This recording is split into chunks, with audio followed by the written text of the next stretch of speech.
ഖത്തറിലെ സമുദ്ര ആവാസ വ്യവസ്ഥ ആരോഗ്യകരമാണെന്ന് പരിസ്ഥിതി കാലാവസ്ഥാ മന്ത്രാലയം. സമുദ്ര സംരക്ഷണ വകുപ്പുകളുമായി സഹകരിച്ച് വന്യജീവി വികസന വകുപ്പിലെ ശാസ്ത്ര സംഘം നടത്തിയ പഠനത്തിലാണ് ഇക്കാര്യം വ്യക്തമായത്.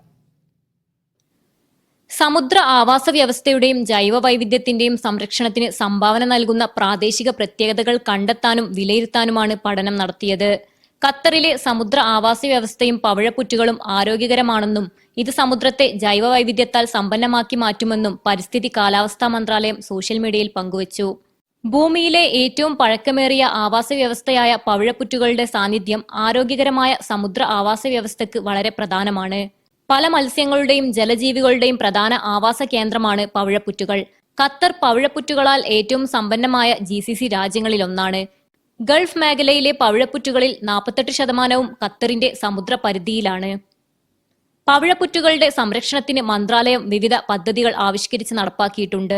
അടുത്തിടെ നടത്തിയ പരിശോധനാ ക്യാമ്പയിനിൽ നിയമം ലംഘിച്ച് പവിഴപ്പുറ്റുകളിൽ മത്സ്യബന്ധന വല എറിഞ്ഞതിന് 2 ബോട്ടുകൾ മന്ത്രാലയം പിടിച്ചെടുത്തിരുന്നു. 21 ഇനം സമുദ്രജീവികൾ ഖത്തറിന്റെ തീരത്ത് കണ്ടെത്തിയിട്ടുണ്ട്. കഴിഞ്ഞയാഴ്ച ഖത്തറിന്റെ സമുദ്രപരിധിയിൽ സ്പിന്നിംഗ് ഡോൾഫിനുകളെ കണ്ടെത്തിയിരുന്നു. ഇവയുടെ സാന്നിധ്യം ആരോഗ്യകരമായ സമുദ്ര ആവാസ വ്യവസ്ഥയെ സൂചിപ്പിക്കുന്നു. ഖത്തറിലെ കടൽ തീരങ്ങളിൽ കടലാമകളെ സംരക്ഷിക്കാനുള്ള പദ്ധതി 2002 മുതൽ നടപ്പിലാക്കി വരുന്നുണ്ട്. ജൈവ വൈവിധ്യം സംരക്ഷിക്കുന്നതിനായി നിരവധി പരിപാടികളും പദ്ധതികളുമാണ് ഖത്തർ പരിസ്ഥിതി കാലാവസ്ഥാ മന്ത്രാലയം നടപ്പിലാക്കി വരുന്നത്. ജൈവ വൈവിധ്യം സംരക്ഷിക്കുന്നതിനായി നിരവധി പരിപാടികളും പദ്ധതികളും ഖത്തർ പരിസ്ഥിതി കാലാവസ്ഥാ മന്ത്രാലയം നടപ്പാക്കിയിട്ടുണ്ട്. Media 1 Doha.